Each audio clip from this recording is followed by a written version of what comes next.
This is the brief on Real Madrid's 2026 La Liga opening victory.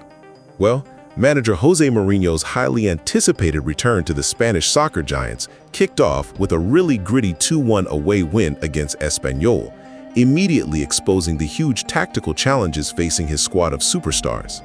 First, let's talk about the crazy gap between expectations and reality on the pitch. History gave Madrid a massive 62% chance to win, considering their 110 wins in 180 past meetings, plus they haven't dropped a season opener in 17 years. But instead of a heavyweight champ scoring a quick knockout against a scrappy local contender, reality delivered a grueling survival match against an Espanyol side riding high off a 3-0 win over Levante. Second, we've got to look at the superstar flops. This match was a grind mainly due to the shocking underperformance of Madrid's attackers. Global phenom Kylian Mbappe took 10 shots with 0 goals. Winger Vinicius Junior was completely isolated and accused of diving, and big money signing Bernardo Silva couldn't break the defensive lines. So can Mourinho actually balance this top-heavy roster, especially after missing out on a controlling midfielder like Rodri to replace a legend like Toni Kroos? Finally, the unlikely saviors. With the famous forwards misfiring, the midfield and bench literally rescued the game. Jude Bellingham was the undisputed man of the match, scoring a header and dominating the pitch, while playmaker Arda Guler created 7 crucial chances. Plus, new bench signing Carlos Espanyol scored the decisive goal, instantly validating Mourinho's transfer instincts. So while Mourinho secured the 3 points, the totally disjointed performance of his attackers proves he has serious tactical work ahead to dethrone defending champions Barcelona this season. You know, you expect a massive summer blockbuster when Jose Mourinho brings a 140 million euro squad into the opening weekend. Oh, absolutely. But instead of this choreographed masterpiece, it was, well, the superstars kind of flubbed their lines. And the understudies had to step in just to save Real Madrid from a total disaster. Yeah, it was definitely not what people expected. Right. So welcome to the deep dive. Today we're unpacking Madrid's really gritty 2-1 La Liga opening victory over Espanyol. And we're pulling from match reviews, tactical breakdowns, and actually this really fascinating master's thesis on the political history of Spanish football. Yeah, we're looking past the modern glitz to figure out why Mourinho's return was just so chaotic on the pitch. And also unpacking the century-old internal political hierarchy that makes this specific matchup so historically loaded. Okay, so let's unpack this on-pitch chaos first. Yeah. Because Real Madrid extended their 17-season unbeaten opening weekend streak, but man, it was incredibly ugly. It really was. You look at the stat sheet, and it's just Kylian Mbappe taking 10 shots without a single goal. 10 shots. Yep, 10.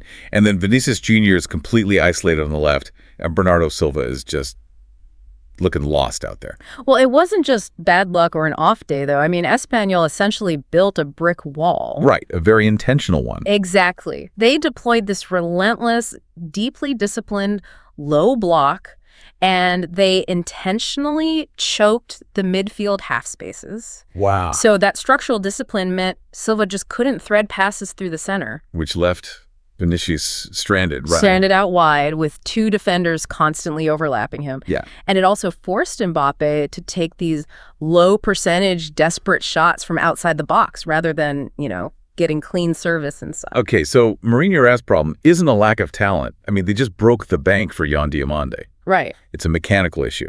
Real Madrid right now feels like a blockbuster movie with a massive budget. But, well, to use another analogy, it's like he's trying to build a Formula One car using parts from 5 different rival manufacturers. Right. The engine just isn't talking to the transmission yet. Yeah. What's fascinating here is how glaring that mechanical failure was until the bench actually intervened. Yeah. Because the superstars couldn't break the line, so Madrid had to rely on raw, chaotic urgency. Which was crazy to watch. Yeah, Jude Bellingham scoring a header out of nowhere. Right. Arda Guler coming on and creating 7 chances just by bypassing that midfield block entirely. It was everywhere. He was. And then Carlos Espanyol delivering a no-nonsense, gritty finish to just clean up the mess. Watching Espanyol play with that kind of desperate, almost spiteful grit against Madrid, it really makes you wonder where the animosity comes from. Yeah, it's deep. Because we all know El Clasico with FC Barcelona is the marquee political battle in this country. Catalonia versus Madrid, the region versus the centralized state. Sure. So why does this smaller, quieter fixture against Espanyol holds such a distinct political footprint? I mean, isn't FC Barcelona the ultimate Catalan rival? Well, you have to look at their founding philosophy. Espanyol was established in 1900 specifically to be the Spanish alternative in Catalonia. Oh, wow. Yeah, so while FC Barcelona leaned heavily into Catalan nationalist identity, Espanyol was formed by Spanish university students in Barcelona to explicitly align with the central state. Wait, so they were basically a pro-Madrid ideological outpost just operating inside rival territory? In historical terms, yes. Wow. And Real Madrid, particularly during the Franco dictatorship, symbolized that centralized Spanish state. The regime utilized Madrid's international success as state propaganda, basically. Right, which is detailed in the thesis we read. Exactly. And even the physical construction of the Bernabeu Stadium itself was heavily intertwined with that era of centralized power and funding. So unlike the clash of opposing nations that you see with Barcelona, Madrid and Espanyol actually share aligned pro-centralist origins. Okay, so it's a rivalry of hierarchy, not opposites. It's Madrid asserting dominance over its ideological ally. But, I mean, does that alignment actually exist today on the terraces? Because I can't imagine modern Espanyol ultras see themselves as subservient allies to Madrid just because of some shared founding philosophy from over a century ago. They absolutely don't. And that's where the historical tension meets modern sporting reality. I mean, Madrid has won 110 of their 180 league meetings. Man, that is rough. It is. For Espanyol, the historical alignment has just turned into a century of athletic subjugation.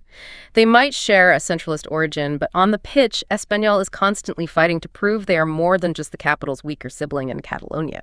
Which brings us to a really interesting crossroads for the modern game. Yeah. We have this intensely local, deeply political backstory, a century of internal Spanish hierarchy playing out on the grass. Yeah. But this weekend, the match was ultimately decided by a French superstar missing shots, an English midfielder saving the day, and millions of fans watching on international broadcasts who might not know anything about 1900 Spanish politics.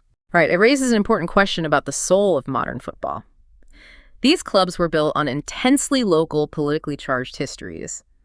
But their survival today depends entirely on massive commercial success, driven by global megastars and international television rights. Right, so here's something to mull over.